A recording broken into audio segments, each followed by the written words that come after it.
Hello student, जय हिंद। कैसे हैं आप सभी लोग? तो चलिए क्लास को स्टार्ट करते हैं। तो आज जो टॉपिक्स हम लोग कवर करेंगे, देखिए सबसे पहले तो हम लोग जियोरिसा मास माइनेसिस, तो इस टॉपिक को हम लोग कवर करेंगे। तो ये है क्या, तो इस पर हम लोग बात करेंगे। राइट, तब आपको पता लगेगा। ला नीना एल नीनो काफी इंपॉर्टेंट ज्योग्राफी का टॉपिक है, तो इस पर हम लोग जो है डिस्कस करेंगे, स्पेशली ला नीना के ऊपर।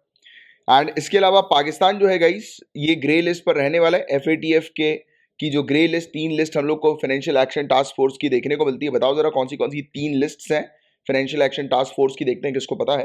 तो इसके बारे में हम लोग चर्चा करेंगे। And Covaxin is yet to win WHO emergency approval. तो ये वाला टॉपिक भी बहुत समय से लगातार आ रहा है, राइट, कि कोवैक्सीन को डब्ल्यूएचओ का इमरजेंसी अप्रूवल जो है वो मिलने वाला है, राइट। और फिर इसके अलावा बोवीन मेस्टिटिस, तो ये क्या है, तो इस पर हम लोग चर्चा करेंगे। बोवीन नाम से थोड़ा सा समझ में आ रहा होगा आपको कि कैटल से रिलेटेड कुछ टॉपिक हम लोग को देखने को मिल रहा है, राइट। बछड़ों से रिलेटेड, कैटल से रिलेटेड, मवेशियों से रिलेटेड, राइट। इसके अलावा शखर शखरोव प्राइस क्या है, तो इस पर हम लोग चर्चा करेंगे। इंडिया के फॉसिल फ्यूल के प्रोडक्शन जो कि पेरिस एग्रीमेंट के गोल को एक्सीड कर चुका है, तो इस पर हम लोग चर्चा करेंगे। इंडिया का जो फॉसिल फ्यूल प्रोडक्शन है, तो ये पेरिस एग्रीमेंट के गोल को एक्सीड कर लिया है इसने। तो ये क्या है आर्टिकल, इसको बहुत अच्छे से समझेंगे। काफी इंपॉर्टेंट आर्टिकल है, और specially environment point of view से। तो उड़ान स्कीम की जो है वो बात करेंगे। इस टॉपिक को तो काफी बार हम लोग कवर कर चुके हैं, उड़े देश का आम नागरिक वाला टॉपिक, राइट। फिर इसके अलावा हम लोग डिस्कस करेंगे भारत नेट प्रोजेक्ट के बारे में। इस टॉपिक को भी हालांकि कवर कर चुके हैं। तो आज काफी मिक्स है, काफी सारे टॉपिक्स हम लोग को न्यू देखने को मिल रहा है और काफी सारे रिपीटेड देखने को मिल रहा है। तो पेपर वन से स्टार्ट करते हैं हम लोग। तो देखिएगा, ये बड़ा अजीब सा थोड़ा सा नाम है, अगर मैं गलत प्रोनाउंस करूं तो देख लेना, बाकी आप नाम पर फोकस करो। जियोरिसा मॉस्मैनिसिस, राइट।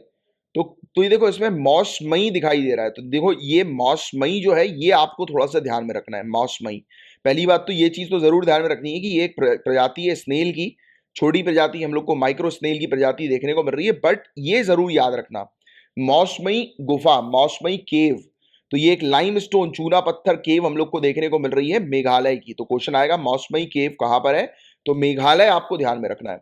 मेघालय की चूना पत्थर से निर्मित ये केव हम लोग को देखने को मिल रही है। और यहां से एक घोंगा जो है वो प्राप्त हुआ है, सूक्ष्म घोंगा, माइक्रो स्नेल स्पीसीज हम लोग को देखने को मिली है। इसकी खोज हुई है और इस प्रजाति को अंतिम बार 170 साल पहले देखा गया था। ये समय था इस नई प्रजाति के समान जीनस के एक अन्य सदस्य जियोरिसा सेरिटा। तो इसको वर्ष 1851 में चेरापूंजी के समीप मुस्मई या मौसमई केव में या घाटी में या वैली में बेसिकली देखा गया था। ठीक है, तो ये पॉइंट आपको थोड़ा सा ध्यान में रखना है। यहाँ पर देखो, ये तो स्नेल की का नाम, यानी कि डायरेक्ट ये पूछ लेंगे कि ये फलाना बताइए कि ये क्या है। ये अभी टॉपिक न्यूज में था, तो आपको ध्यान में रखना है स्नेल की एक नई प्रजाति है। या फिर आपसे पूछ लेंगे कि ये गुफा कहाँ पर है बताइए, तो आपको मेघालय थोड़ा सा ध्यान में रखना है, मौसमई गुफा। ठीक है, तो ये चीज है। और जियोरिसा जीनस के सदस्य का वितरण व्यापक रूप से अफ्रीका, एशिया एवं प्रशांत क्षेत्र में पाया जाता है। यानी कि ये जो प्रजाति है जियोरिसा जीनस की, तो ये मेनली हम लोग को अफ्रीका, पैसिफिक और एशिया पर देखने को मिलती है। हालांकि वे चूना पत्थर की गुफाओं या चूना पत्थर के विघटन से बनने वाले कास्टर परिदृश्यों से युक्त सूक्ष्म आवासों तक ही सीमित है। मतलब ये जो है, ये कहां तक कन्फाइंड रहती है, उन सिंपल सी ध्यान में रखो, उन प्लेसेस पर ये ज्यादा देखने को मिलती है जहां पर हम लोग को लाइमस्टोन चूना पत्थर देखने को मिलता है, वहां पर ये प्रजातियां ज्यादा पाई जाती हैं। चूना खाती होंगी, राइट, इसलिए। अब देखो, अब ये केव की बात करते हैं हम लोग, मौसमई गुफा की बात करते हैं। It is situated in the small village of Mawsmai around 4 kilometre from Cherrapunji, यानी कि Sohra, east Khasi hills district of Meghalaya. देखो, चीरापूंजी कहां पर है, तो वो भी मेघालय आपको ध्यान में रखना है। ये गुफा कहां पर है, तो भी मेघालय आपको ध्यान में रखना है। ठीक है, बस ये आपसे ज्यादा से ज्यादा इसकी लोकेशन पूछेंगे। और ये टर्म हम लोग को मौसमई देखने को मिलती है, इसका मतलब होता है oath stone, right, oath stone in खासी लैंग्वेज, खासी लैंग्वेज में, यानी कि शपथ लेने वाला पत्थर, राइट, खासी लैंग्वेज में। क्वेश्चन आएगा खासी लोग जो है, खासी पीपल कहाँ के हैं, तो आपको ये भी ध्यान में रखना है मेघालय के, राइट। तो ये चीज भी आपको थोड़ी सी पता होनी चाहिए। तो देखो, एक ही टॉपिक से कितने सारे क्वेश्चन निकल कर आ गए। मौसमई केव जो है, ये कहां पर, मतलब इसकी जो लोकेशन की बात करें मेघालय में, जो ये हमें देखने को मिलती है, तो इस कितनी ऊंचाई पर है ये, तो 1195 मीटर सी लेवल से ऊपर ये हम लोग को देखने को मिलती है, राइट। और यहाँ पर एक रिवर भी हम लोग को क्विंची क्विंची रिवर देखने को मिलती है, ये वाला पॉइंट भी ध्यान में रखना, क्विंची रिवर और ईस्ट खासी हिल से जो है ये ओरिजिनेट होती है।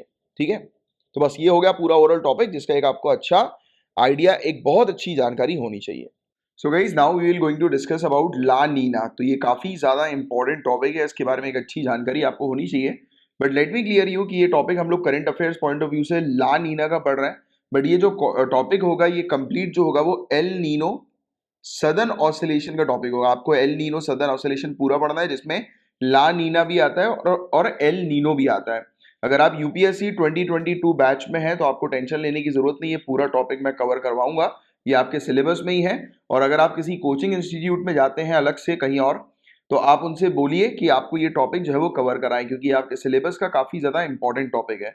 बट हाँ, मेरे कुछ ऐसे स्टूडेंट्स भी हैं जो कि कोचिंग वगैरह नहीं जाते हैं, सेल्फ स्टडी करते हैं, तो उनके लिए मैं एक चीज बता देता हूँ। एक यूट्यूब चैनल है, एक यूट्यूब चैनल है एस ओझा सर का, ये लिख लो और इस चैनल को सर्च कर लेना। तो ये ज्योग्राफी का काफी अच्छा, मतलब यार बेस्ट चैनल है, तो इसको जाके सब्सक्राइब कर लो। यहाँ पर सर ने काफी डिटेल में एल नीनो सदर्न ऑसिलेशन पढ़ाया हुआ है, तो इस टॉपिक को अच्छे से कवर कर लो, क्योंकि ये पूरा का पूरा टॉपिक अपने आप में 1 से 1.5 घंटे का टॉपिक है, अच्छी अंडरस्टैंडिंग को क्रिएट करने के लिए, राइट। बाकी अभी करंट अफेयर्स परस्पेक्टिव से अपन ला नीना जो है वो पढ़ेंगे।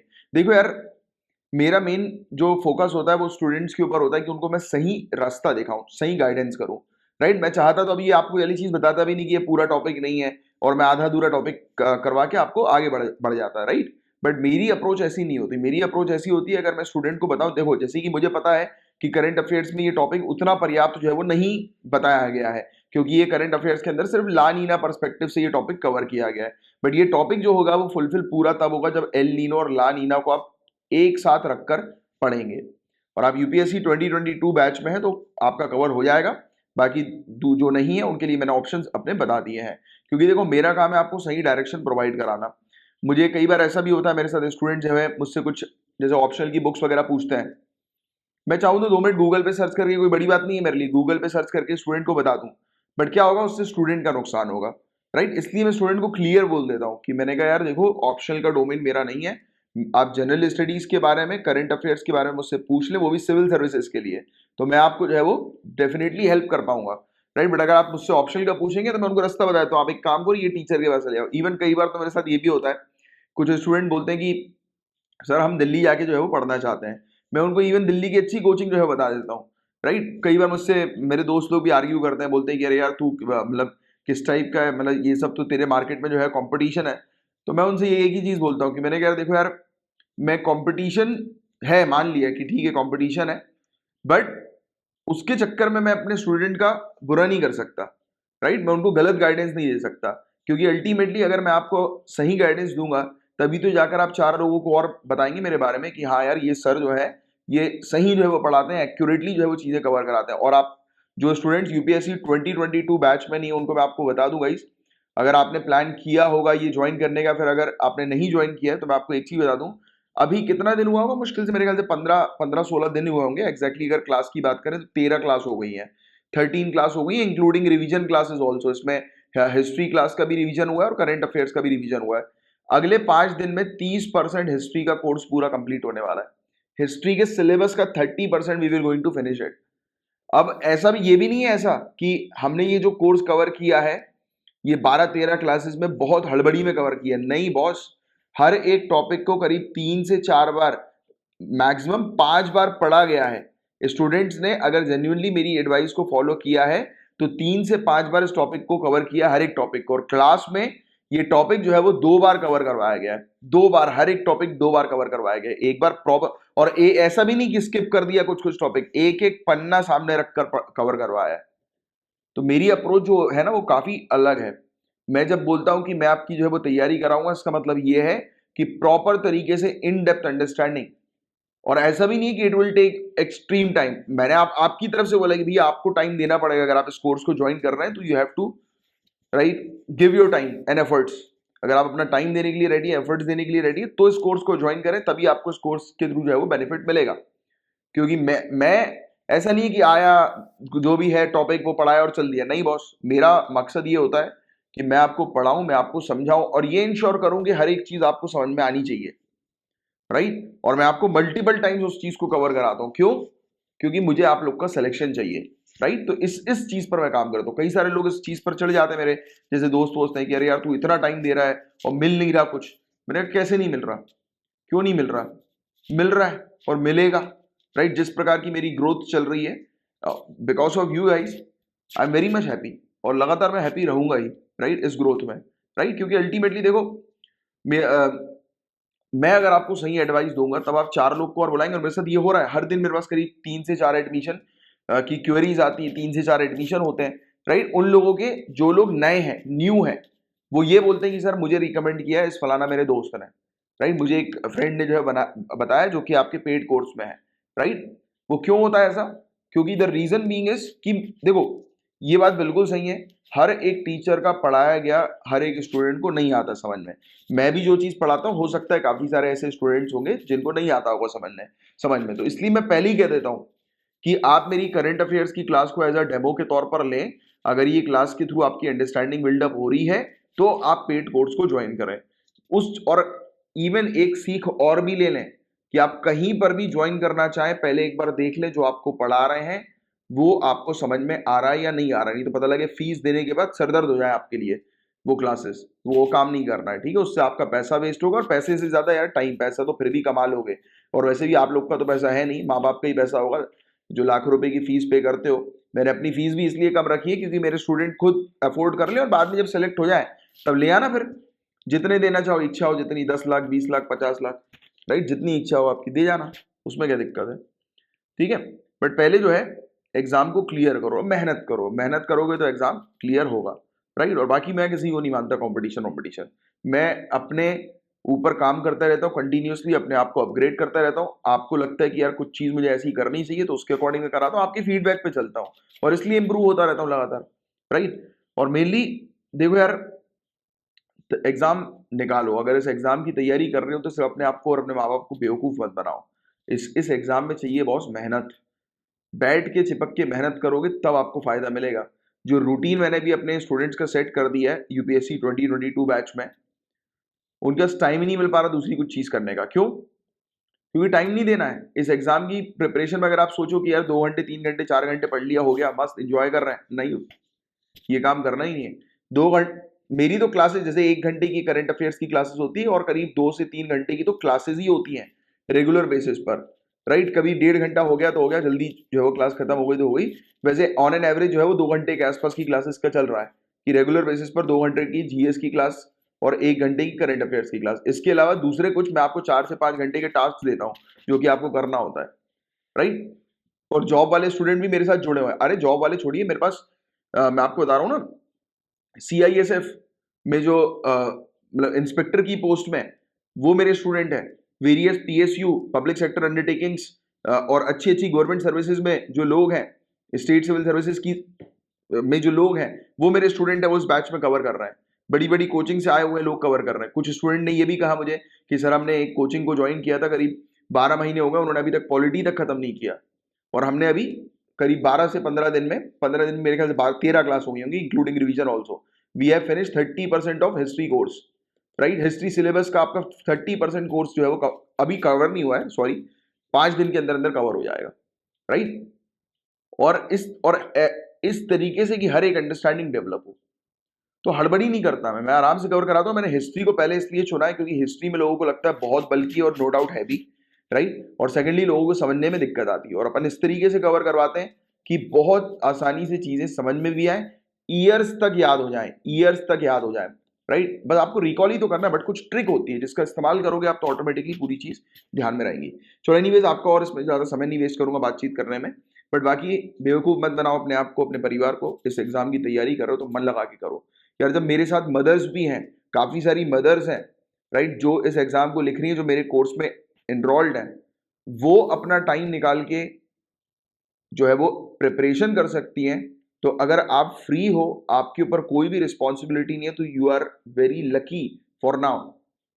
एक बार रिस्पॉन्सिबिलिटी अगर सर पे आ गई ना, तो आप एक पिंजरे के अंदर कैद हो जाओगे, एंड फिर आपको समय से लड़ना होगा। If you are free right now, आपके ऊपर कोई फैमिली की रिस्पॉन्सिबिलिटी नहीं है, कुछ नहीं है, right, you are in a very lucky position. But आज से 3 से 4 साल बाद you will going to regret it कि क्यों मैंने इतने समय को वेस्ट किया। तो ये आपका गोल्डन टाइम है, यूटिलाइज इट। और दूसरी बात, जो जिन लोग का गोल्डन टाइम नहीं चल रहा है, हो सकता है कि उन लोग को जॉब करना पड़े, या जॉब कर रहे हैं वो अपनी फैमिली को सपोर्ट करने के लिए, नो डाउट ये कोई बुरी बात नहीं है, बहुत अच्छा है। मैं तो इस चीज़ को डेफिनेटली सपोर्ट करता हूँ कि आप जॉब करते करते अपनी तैयारी करें, बट उसके लिए फिर आपको देखो सब त्यागना होगा। जॉब कर रहा, जॉब 8 ही घंटे की जॉब होगी, आप जब रास्ते में जा रहे हो, गाड़ी से जा रहे हो राइट अपने ऑफिस तक, राइट, पढ़ो वहीं पे। बट अब देखो यार, मतलब पढ़ो का मतलब ये नहीं गाड़ी चलाते चलाते पढ़ना शुरू हो गया, पता लगे कि भैया सर ने बोला पढ़ने का, हम तो गाड़ी चलाते हो पढ़ रहे हो, ठुक गए। वो काम नहीं, मतलब कैब वगैरह में जा रहे हो, मेट्रो में जा रहे हो, बस वगैरह में जा रहे हो, पढ़ते पढ़ते जाओ, न्यूज़पेपर पढ़ लो, क्या दिक्कत है। मैं आपको एडिटोरियल्स भेजता हूँ, वो आप एडिटोरियल जो है वो कवर करो, और वो भी सिर्फ रीडिंग हैबिट के लिए मैं एडिटोरियल करवा रहा हूँ। बाकी ये करंट अफेयर्स, ईयरफोन लगाओ, करंट अफेयर्स के मेरे लेक्चर को सुनते हुए जाओ, राइट, वापस आते हुए करंट अफेयर्स के लेक्चर को सुनते हुए आओ। अब या फिर वापस आते हुए अपने जनरल स्टडीज के नोट्स जो है वो रिवाइज कर लो फटाफट, राइट, कि जो आपके नोट्स मैंने तैयार करवाए बनवाए हैं आपसे, राइट, हिस्ट्री के, जैसे भी हिस्ट्री चल रहा है तो इस तरीके का आपको करना पड़ेगा, इस तरीके की मेहनत करनी पड़ेगी। नहीं करोगे तो फिर it will be very difficult for you, फिर वो भूल जाओ फिर कि आप अगले 2 या 3 साल में एग्जाम को क्रैक करोगे। नहीं, इस एग्जाम को क्रैक करना है तो मन लगा के 1.5 साल की प्रिपरेशन चाहिए। जो लोग सोचते हैं कि मैं तो आराम आराम से धीरे धीरे 5 साल में जो है इस एग्जाम को निकालूंगा, दैट इज गुड, उनकी प्लानिंग ठीक होगी, बट एग्जाम से 1 से 1.5 साल पहले you have to give this much amount of time only, like 8 hours 6 hour, कम से कम 6 घंटे तो देना ही पड़ेगा यार। चाहे कुछ कर लो, भली सुबह 4 बजे 4:30 बजे उठ के पढ़ो, आपका ऑफिस होगा 8 बजे से, 4 से 8 पढ़ लो, ऑफिस से आके 6 से 10 पढ़ लो, हो गए ना 8 घंटे, क्या चाहिए। बट हाँ, उसके लिए आपको पर्टिकुलर होना पड़ेगा, सब शौक भूलने पड़ेंगे कुछ समय के लिए, ज्यादा नहीं यार। अरे जब घर के बाहर जब एक गाड़ी खड़ी होगी, उसमें लिखा होगा डीएम, कलेक्टर, है कि नहीं, तब आएगा मजा कि नहीं आएगा। तो वो मजा चाहिए, वो इंजॉयमेंट चाहिए, वो लाइफस्टाइल चाहिए, तो आज तो मेहनत करनी पड़ेगी। तुम लोग मेहनत नहीं करना चाहते और बोलते हो कि आईएएस बन जाए, कैसे पॉसिबल होगा, नहीं होगा ना यार। तो मेहनत करो। चलो, तो मैंने आपको बता ही दिया है कहां से आपको जो है ये एल नीनो सदर्न ऑसिलेशन पूरा टॉपिक पढ़ना है। Now we will going to discuss about La Nina. ठीक है, ला नीना के बारे में हम लोग डिस्कस करेंगे। तो national oceanic and atmospheric administration ने रिसेंटली डिक्लेयर किया है कि ला नीना फिर से डेवलप हुई है, फिर से विकसित हो गई है, और कॉन्जिक्यूटिव लगातार ये ला नीना जो हम लोग को देखने को मिल रही है, तो ये असामान्य बात नहीं है, राइट। इस प्रकार से लगातार ला नीना का आना, और इसी चीज को डबल डिप जो है वो रेफर किया गया है। तो डबल डिप क्या है, जब लगातार ला नीना बनती है तब उस चीज को डबल डिप कहते हैं। तो ये टर्म भी ध्यान में रखिएगा। एल नीनो और ला नीना पार्ट किसका है, L Nino southern oscillation cycle का, जो मैंने भी आपको बताया। 2020 में ला नीना डेवलप हुई थी अगस्त में, और अप्रैल 2021 तक एंड हो गई। बट अभी बताया जा रहा है कि कमिंग विंटर सीजन में दिसंबर 2021 से लेकर फरवरी 2022 के बीच में 87% चांसेस है ला नीना के दिखने के। तो ये क्या है, एल नीनो और ला नीना, इसको एल कर लेना, एल नीनो और ला नीना। तो ये दो नेचुरल क्लाइमेट फिनोमेना है जो कि ट्रॉपिकल पैसिफिक ओशियन पर बनते हैं। तो point 1 to be noted for prelims कि कहां पर ये बनते हैं, तो ट्रॉपिकल पैसिफिक ओशियन पर ये बनते हैं। जैसे कि अगर आप ये फिगर देखें तो ये ट्रॉपिकल जोन हम लोग को दिखाई दे रहा है, Tropic of Cancer, Tropic of Capricorn, यहाँ पे इक्वेटर होगा, तो इनके बीच में हम लोग को देखने को मिलता है कि ये बनते हैं। ठीक है, क्लियर है यहां तक बातें। और फिर इसके अलावा हमें देखने को मिलता है, एक मिनट, ट्रॉपिकल पैसिफिक ओशियन पर ये बनते हैं, और ये पूरे दुनिया के वेदर कंडीशन को इन्फ्लुएंस करते हैं, एल नीनो और ला नीना। और जब भी एल नीनो का पीरियड आता है तो ये गर्मी से हम लोग इसको जो है वो देखते हैं। इसका मतलब कि जैसी जब गर्मी होती है, समुद्र का जो सरफेस टेम्परेचर है, समुद्र की जो सतह वाला जो पानी हम लोग को देखने को मिलता है, जो वहां पर तापमान जो हम लोग को देखने को मिलता है, जब इसमें वृद्धि होती है तो इसका मतलब ये समझ लीजिए कि ये एल नीनो हमें देखने को मिलता है। तो एल नीनो के आने के दौरान हमें देखने को मिलता है कि समुद्र का सी सरफेस जो है, सतह जो है, उसका तापमान जो है वो बढ़ जाता है। और ला नीना की स्थिति में हम लोग को देखने को मिलता है कि ये ईस्टर्न पैसिफिक ओशियन वाला जो एरिया है, राइट, ईस्टर्न पैसिफिक ओशियन वाला एरिया, तो ये यूजुअल तौर से यानी कि सामान्य से इसका टेम्परेचर जो होता है वो कम हो जाता है, कोल्ड हो जाता है, ठंडा हो जाता है। तो दो चीज हमने देखी, एल नीनो जो है वो गर्मी को रिप्रेजेंट करता है, वार्मिंग मतलब गर्माहट, तापमान बढ़ जाता है, और ला नीना में तापमान घट जाता है। क्लियर है। और कहां कहां पर, तो एल नीनो में तापमान जो इंक्रीज होता है वो सेंट्रल और ईस्टर्न ट्रॉपिकल पैसिफिक ओशियन पर होता है, और ला नीना में टेम्परेचर जो घटता है वो ईस्टर्न पैसिफिक ओशियन में घटता है। तो ये फैक्ट्स हैं, ये याद करने वाले फैक्ट्स हैं। एंड इन दोनों इवेंट्स को हम लोग एल नीनो सदर्न ऑसिलेशन जो है वो कहते हैं, ठीक है। एल नीनो किस कारण होता है? तो El Nino sets in when there is an anomaly in the pattern, जब वेदर पैटर्न में किसी भी प्रकार की गड़बड़ी होती है तब उस समय एल नीनो बनता है, राइट, निर्मित होता है। And westward blowing trade winds, तो वेस्ट की तरफ जो है वो जाने वाली जो ट्रेड विंड हम लोग को देखने को मिलती है, जब ये इक्वेटर के पास वीक हो जाती है और किसके कारण? एयर प्रेशर में चेंजेस होने के कारण, तो सरफेस वाटर जो है वो ईस्ट की तरफ मूव करता है, मतलब ईस्ट से नॉर्थ साउथ अमेरिका के कोस्ट की तरफ जो है वो मूव करता है, तो ये चीज हम लोग को देखने को मिलती है। और सेंट्रल और ईस्टर्न पैसिफिक क्षेत्र जो है वो वार्म अप हो जाता है 6 महीनों के लिए, 6 मंथ्स के लिए ये ईस्टर्न पैसिफिक और सेंट्रल वाला जो क्षेत्र हम लोग को पैसिफिक का देखने को मिलता है इसमें गर्माहट हो जाती है। और इसी के कारण मैंने आपको बताया ना, जब भी गर्माहट होगी इन क्षेत्र में तब उस समय हमें क्या देखने को मिलेगा? एल नीनो जो है वो बनेगा, राइट। तो इसी मतलब ये फैक्ट से आपको लिंक करना है। ज्योग्राफी में काफी सारी चीजें ऐसी होती है कि आपको जो है याद करने वाली होती हैं, राइट। देखो, आपको अंडरस्टैंडिंग, कंसेप्चुअल अंडरस्टैंडिंग तो क्रिएट करनी है, बट कुछ फैक्ट्स तो याद करना ही है। जैसे एल नीनो के समय पर टेम्परेचर लेवल जो है वो इंक्रीज होता है, ला नीना में डिक्रीज होता है, तो ये 2 पॉइंट तो आपको पता होना ही है। कहां पर होता है ये पूरी एक्टिविटी? ट्रॉपिकल जोन में हम लोग को देखने को मिलती है, पैसिफिक ओशियन में हम लोग को देखने को मिलती है, ये तो याद करना ही है ना। तो ये चीज। और weather changes because of La Nina, तो ला नीना के कारण मौसम में जो बदलाव होते हैं उसके हम लोग बात करेंगे। तो हॉर्न ऑफ अफ्रीका, कोई मुझे बताएगा अफ्रीका का हॉर्न जो है वो कौन सी कंट्रीज को मिलाकर बना है? नीचे कमेंट बॉक्स में लिखकर बताएं। आप अफ्रीका के मैप को देखेंगे तो इस प्रकार की आपको एक सींग जैसी स्ट्रक्चर जो है वो दिखाई देगा, तो ये हॉर्न ऑफ अफ्रीका है। तो कौन सी कंट्रीज को मिलाकर ये हॉर्न ऑफ अफ्रीका बना है, बताएं जरा नीचे कमेंट बॉक्स पे लिख के। तो हॉर्न ऑफ अफ्रीका और सेंट्रल एशिया, तो यहाँ पर एवरेज रेनफॉल मतलब से कम हमें रेनफॉल जो है वो देखने को मिलती है ला नीना के समय पर। तो याद रखिएगा, जब भी ला नीना होता है तब बारिश जो होती है वो बिलो एवरेज जो है वो यहां पर होती है, हॉर्न ऑफ अफ्रीका और सेंट्रल एशिया में।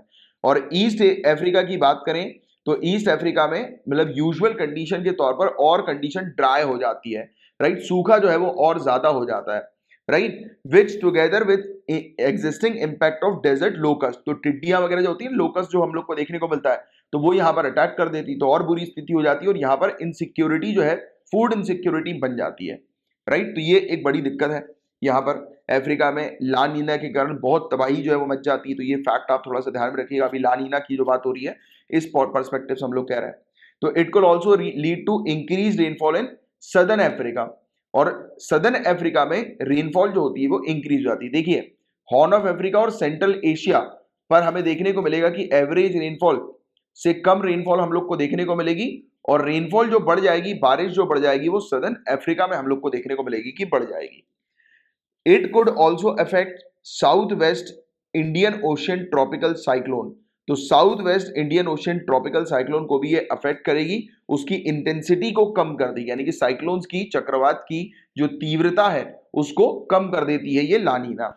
एंड साउथ ईस्ट एशिया की बात करें तो कुछ पैसिफिक आइलैंड और नदर्न रीजन हम लोग को साउथ अमेरिका के देखने को मिलते हैं, यहां पर ज्यादा रेनफॉल जो है वो होना शुरू हो जाता है। और इसलिए ये भी कहा जाता है, जैसे साउथ ईस्ट एशिया की जो बात हो रही है और इंडिया की जो बात हो रही है, इसमें कई बार ये भी कहते हैं कि ला नीना के आने से इंडिया में बाढ़ आ जाती है, फ्लड आ जाती है, राइट। तो ये पॉइंट भी आप थोड़ा सा, ये फैक्ट थोड़ा सा ध्यान में रखना। और इंडिया के अंदर La Nina means country will receive, देखो वही चीज तो मैं भी आपको बता रहा था, more rainfall than normal leading to flood, तो इंडिया में ला नीना के आने से बाढ़ आ जाती है, ये वाला फैक्ट आपको थोड़ा सा ध्यान में रखना है। तो देखो, ये मैंने भी आपको ला नीना पर्सपेक्टिव से फैक्ट्स बताए, क्योंकि न्यूज में जो टॉपिक आया वो ला नीना का आया, बट अगेन रिपीटिंग, इस टॉपिक को बहुत अच्छे से कवर करना। एल नीनो सदर्न ऑसिलेशन को अगर आपकी कोचिंग में कवर करवा दिया है तो बहुत अच्छी बात है, उसको रिवाइज कर लो। अगर नहीं करवाया है तो पढ़ लो, मैंने आपको एक फ्री वाला ऑप्शन दे दिया SS ओझा सर की क्लास वाला, तो उनको देख लो आप, तो आपको जो है वो फायदा हो जाएगा, राइट। क्योंकि देखो, अल्टीमेटली मेरा गोल ये है कि आप अगर मेरे साथ जुड़े तो आपका सिलेक्शन होना चाहिए बस, राइट। फिर भले ही आप मेरे गाइडेंस के अंडर पढ़ें, मेरा कोर्स को लेकर कवर करें, या फिर अगर फ्री ये करंट अफेयर्स की क्लास कवर करें, इसी दौरान मैं काफी सारी चीज तो ऐसी बता ही देता हूँ, और काफी सारे स्टूडेंट का तो सिलेक्शन सिर्फ ये करंट अफेयर्स की क्लासेस के थ्रू ही हुआ है, राइट। बट अभी वो मैं स्टेट सिविल सर्विसेज की बात कर रहा हूँ, बट अगर स्पेशली यूपीएससी को टारगेट कर रहे हो आप, तो you have to be very much careful, right, क्योंकि अब यूपीएससी का ट्रेंड थोड़ा सा चेंज होता हुआ हमें नजर आ रहा है। और वैसे भी मैंने हमेशा कहा है कि आपको 1 से 1.5 साल तो फुल फ्लेज तरीके से सिर्फ यूपीएससी पर फोकस करना चाहिए, सिर्फ यूपीएससी पर, उसके अलावा और किसी पर नहीं। और जिस समय एग्जाम दो एक बार, जैसे कि अगर चलो ठीक है, कई लोग सोचते हैं कि हम जो है वो कम से शुरुआत करते हैं, कम और ज्यादा की नहीं होता ना। अगर लड़ाई लड़ने निकले हो तो एक बार में बड़ी लड़ाई लड़ो ना, एक बार में आईएएस की लड़ाई लड़ो, क्या जरूरत है, सेम चीज तो है। आप खुद मुझे बताओ, जनरल स्टडीज का जो पूरा सिलेबस है उठाकर देखो आप, यूपीएससी का और स्टेट सिविल सर्विसेज का, क्या अलग है इसमें? कुछ अलग नहीं है जनरल स्टडीज के सिलेबस में। तो जब कुछ अलग नहीं है, जब मेहनत उतनी ही करनी है, तो बड़ी चीज की मेहनत करो ना यार, यूपीएससी की मेहनत करो, सिर्फ 1 से 1.5 साल बस। और बस हाँ, इस 1 से 1.5 साल में ऐसा नहीं होना चाहिए कि आप एग्जाम जब लिखने जाओ उसके एक हफ्ता पहले आपको लगे कि अरे यार मैंने कमी कर दी। ऐसा नहीं होना चाहिए, क्योंकि ये चीज जो होगी फिर वो आपकी गलती होगी। अगर आप आज की डेट में एंजॉय करो रहे, आप सोच रहे हो कि अरे यार अभी तो एग्जाम को 7 महीने बाकी हैं, हो जाएगा, तो यू यू आर डूइंग, मतलब रॉन्ग विथ यू ओनली। आप अपने साथ ही गलत कर रहे हो, किसी और के साथ, किसी और का थोड़ा ना कुछ जाएगा यार, किसी और का कुछ नहीं जाएगा। ये आप ही का टाइम है, आप ही का जाएगा, आप ही अपने समय को बर्बाद कर रहे हो, कोई किसी और को कोई फर्क नहीं पड़ता। सभी लोग तो यही चाहते हैं कि आप तरक्की ना करें, कोई नहीं चाहता कि आप तरक्की करो, right? That this is the fact in this world. आपकी जो दोस्त यार है, दे डोंट वांट कि आप जो है आईएएस आईपीएस बन जाए। क्लियरली मैं कह रहा हूं आपसे, भले ही मुंह पे बोलेंगे अच्छा कि बन जाओ बन जाओ बन जाओ, बट अंदर ही अंदर उनके वो चलेगा कि अरे यार ये बन गया तो यार अपनी अपन तो कुछ नहीं रहेंगे इसके सामने। लाइक कोई नहीं चाहता किसी की तरक्की यार।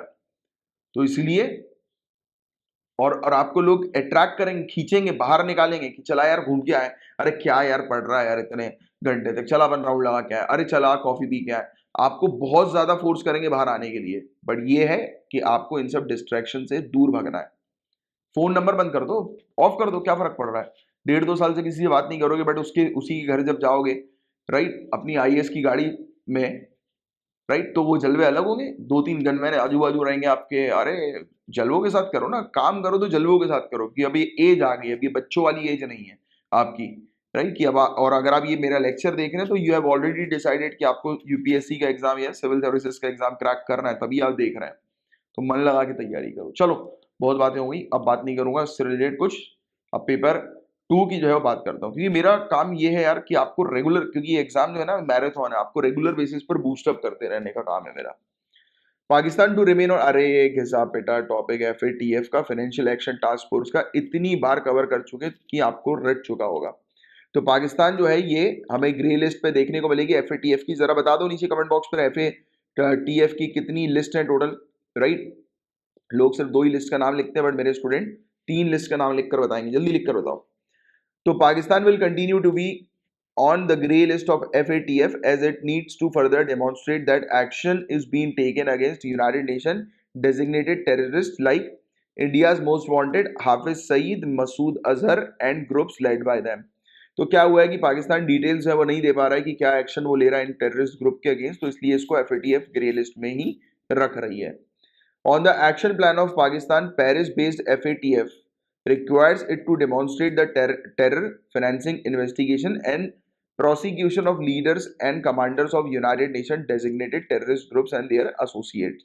तो अब क्या करना पड़ेगा पाकिस्तान को? सबसे पहले तो उसको ये बताना पड़ेगा कि वो टेरर फाइनेंसिंग में इन्वॉल्व नहीं है, और प्रॉपर इन्वेस्टिगेशन करनी पड़ेगी कि उसकी टेरिटरी में, यानी कि पाकिस्तान के अंदर कौन कौन लोग टेररिस्ट फाइनेंसिंग में इन्वॉल्व है, तो उनको खोजना पड़ेगा। प्लस ये जो यूनाइटेड नेशन के द्वारा डेजिग्नेटेड टेररिस्ट ग्रुप जो है, इन्हें खत्म करने के लिए एक्शन लेना पड़ेगा चाइना को। तो ये सब चीजें अब चाइना, सॉरी पाकिस्तान को, तो ये सब चीजें जो है वो पाकिस्तान को करनी होंगी।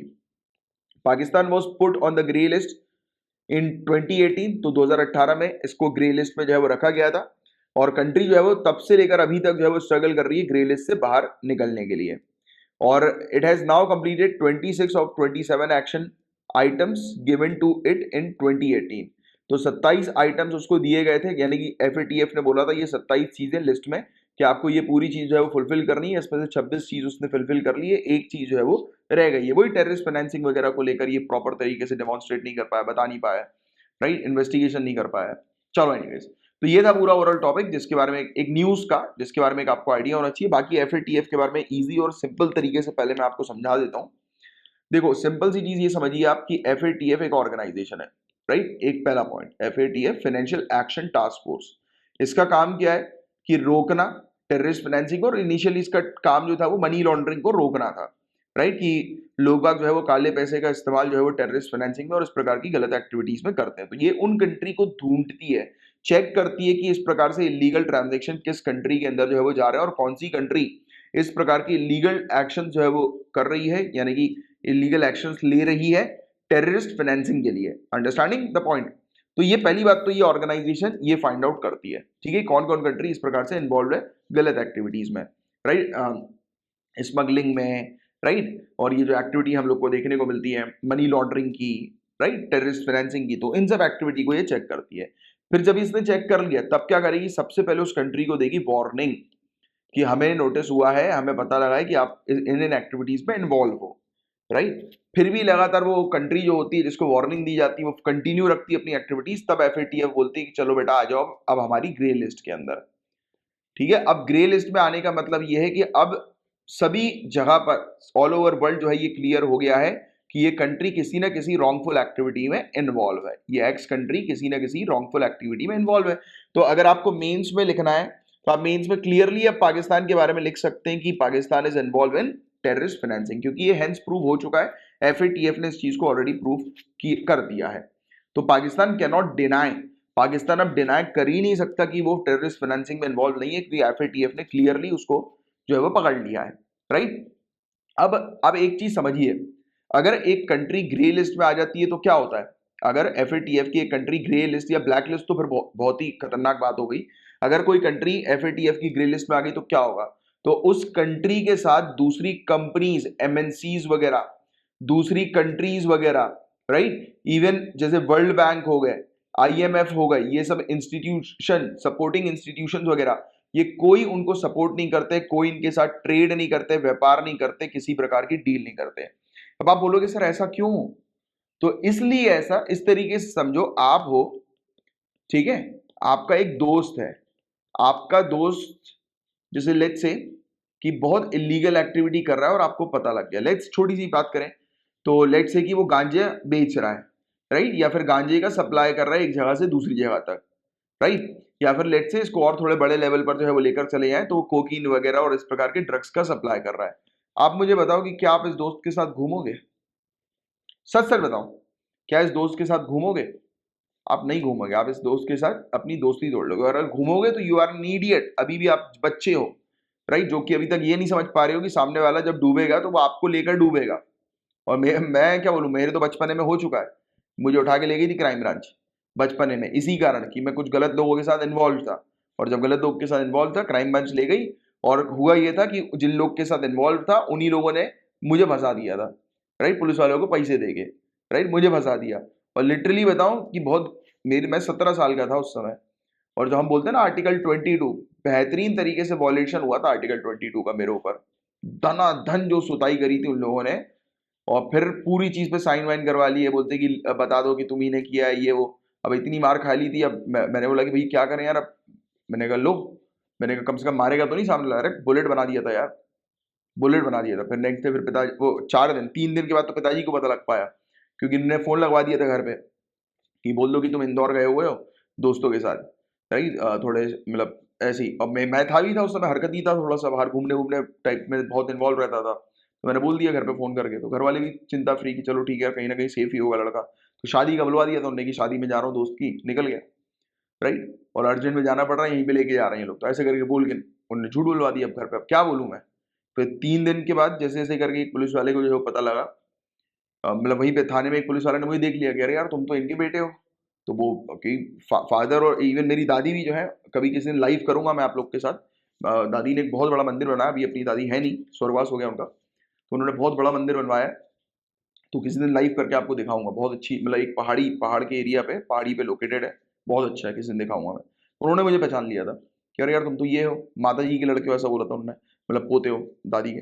तो फिर पापा तक गई बात, पापा तक जब बात गई, पापा आए तो फिर पूरी चीज सेटलमेंट हुई, और उस समय मुश्किल से पापा आए तो आधे एक घंटे में मुझे छोड़ दिया था इन लोगों ने, राइट, बट बहुत बुरी स्थिति हुई थी यार। तो आप खुद सोचो, मैंने क्या किया था, मैं सिर्फ उन लोगों के साथ रह रहा था जो लोग गलत एक्टिविटीज में इन्वॉल्व थे, इलीगल, एक्सट्रीम इलीगल एक्टिविटीज में इन्वॉल्व थे, मैं सिर्फ उन लोग के साथ बस रहता था, और वो भी क्या, मुश्किल से 2-3 घंटे शाम में, राइट, घूमने फिरने, बस ऐसी हाय हेलो मुलाकात, हाय हेलो तो नहीं यार, थोड़ा ज्यादा ही होता था, डिनर विनर करने जाते थे, घूमते फिरते थे, राइट, रोम इधर उधर घूमते रहते थे। तो उसके कारण क्या हुआ, मैं फंस गया। तो ये पाकिस्तान जो है, पाकिस्तान अगर टेररिस्ट फाइनेंसिंग कर रहा है और एफएटीएफ ने इसको अब पकड़ लिया, तब क्या होगा, ये कोई और दूसरी कंपनी, जैसे एक कंपनी है, ठीक है, अब कंपनी इसके साथ ट्रेड क्यों नहीं करेगी? पहली बात तो देखो, एक रेपुटेशन अपनी जगह है, बट फंसना फिर अपनी जगह है। अभी मैंने आपको क्या समझाया कि मैं अगर इलीगल लोगों के साथ घूम रहा हूं तो पुलिस वाले मुझे उठा के ले गए, राइट। अब एक कंपनी अगर पाकिस्तान के साथ कंटिन्यूअस ट्रेड कर रही है, पैसा भिजवा रही है, इन्वेस्टमेंट कर रही है, तो एफएटीएफ यहां पर आकर भी चेकिंग करेंगे, राइट। और कोई भी कंपनी वाला नहीं चाहता है कि उसके पुलिस वाले, इन्वेस्टिगेशन एजेंसी उसके पास बार बार आए, कोई नहीं चाहता बार बार कि एक भी बार आए, क्योंकि देखो इनके समय की कीमत होती है, राइट। जैसे आप लोग आज की डेट में बहुत अपना समय वेस्ट कर रहे हो ना, आपको किसी समय की कीमत नहीं पता है, जिसको पता है वो इसका एग्जाम में सिलेक्शन होगा। तो इन लोग को समय की कीमत होती है इनकी, राइट। इनको पता है कि ये अगर 1 घंटा भी अपना वेस्ट करेंगे तो उस समय ये 100 करोड़ की अपनी डील जो है वो गवा देंगे। अब 1 घंटा अगर इन्वेस्टिगेशन एजेंसी को एक्सप्लेन करने में ये लगा देंगे तो 100 करोड़ की डील गई। बात समझो इस तरीके से। तो कई बार रेपुटेशन भी और कोई झंझट में पड़ना नहीं चाहता है, तो इसलिए भी काफी सारी कंपनीज वगैरह ट्रेड नहीं करती हैं, इन्वेस्टमेंट नहीं करती हैं ऐसी कंट्रीज के अंदर। अब बात पूरी भेजे में क्लियर है, तो अब नहीं भूलोगे कोई भी एफएटीएफ के बारे में। तो देखो अब फैक्ट जान लो, एफएटीएफ जो है वो इंटर गवर्नमेंटल बॉडी है जिसे स्टैब्लिश किया गया था 1989 में। 1989 फैक्ट जानो। G7 का ये इनिशिएटिव है, ये याद रखना है, ग्रुप ऑफ 7 नेशन का इनिशिएटिव है। पॉलिसी मेकिंग बॉडी है जो कि काम करती है किस चीज के ऊपर, generate the necessary political will to bring about national legislative and regulatory reform in various area, कि काफी सारे एरियाज में एक कंट्री जो है वो रिफॉर्म्स करे, कानून जो है वो लेकर आए, राइट।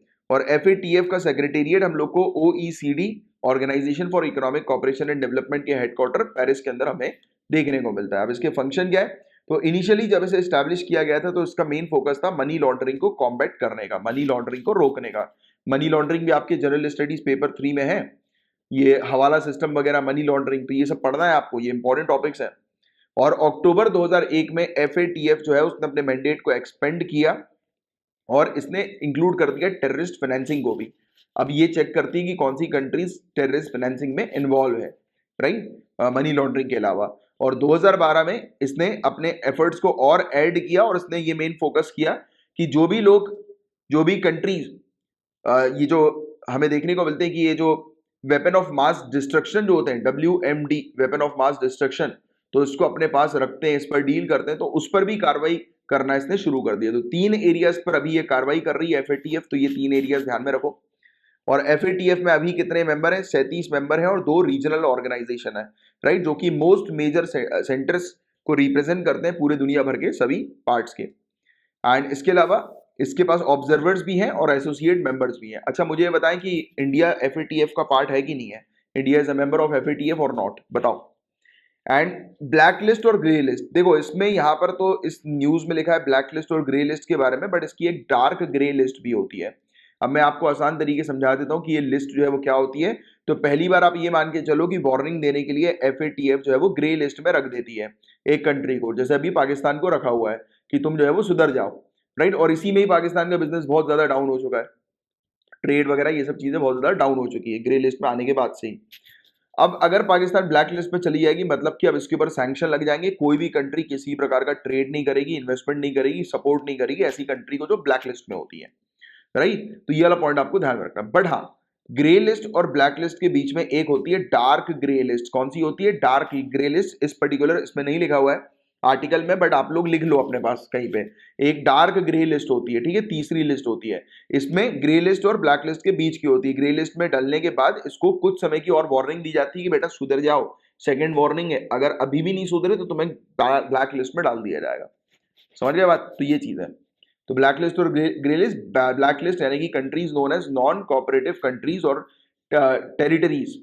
तो ऐसी टेरिटरी या कंट्री जो नॉन कोऑपरेटिव यानी कि एफएटीएफ की गाइडलाइंस को फॉलो नहीं कर रही हैं, तो ये कंट्री जो है वो सपोर्ट करती है टेरर फंडिंग को और मनी लॉन्ड्रिंग एक्टिविटीज को, और एफएटीएफ जो है वो इनको ब्लैक लिस्ट पर जो है वो डाल देता है और उनके ऊपर पूरी तरह से सैंक्शन लग जाते हैं।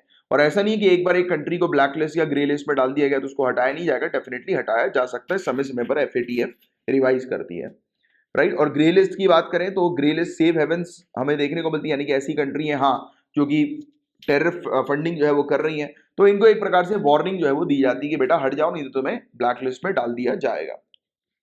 क्या क्या चीजें देखी फेस करनी पड़ती है कंट्री को, वो पूरी चीज मैंने आपको एक्सप्लेन करी थी, जैसे कि उसको आईएमएफ से, एशियन डेवलपमेंट बैंक से, वर्ल्ड बैंक से और भी तमाम बैंक से उसको सपोर्ट नहीं मिलता है, राइट, और उसको लोन्स नहीं मिलता है, राइट, इन सब से, राइट। इसके अलावा इंटरनेशनल ट्रेड उसका घट जाता है, इंटरनेशनल बॉयकॉट कर दिया जाता है उस कंट्री को। तो वही पूरी चीज जो मैंने आपको एक्सप्लेन करी वो यहाँ पर लिखा हुआ है इस प्रकार से। क्लियर है यहाँ पे बात नहीं? तो ये था पूरा ओवरऑल टॉपिक। अब देखिए, why Covaxin is yet to win WHO emergency approval. तो आपको ये भी बताइए, ये वाला भी टॉपिक कितनी बार पढ़ चुके हैं यार, इमरजेंसी यूज यूटिलाइजेशन का टॉपिक। देखो इमरजेंसी यूज लिस्टिंग का, यूटिलाइजेशन का, बताओ जरा नीचे कमेंट बॉक्स पर इमरजेंसी यूज लिस्टिंग क्या है। लिस्टिंग मतलब एक लिस्ट है, एक लिस्ट जिसमें होती है दवाइयों के नाम, वैक्सीन के नाम, ये डब्ल्यूएचओ प्रोवाइड कराती है। कौन प्रोवाइड कराती है? WHO.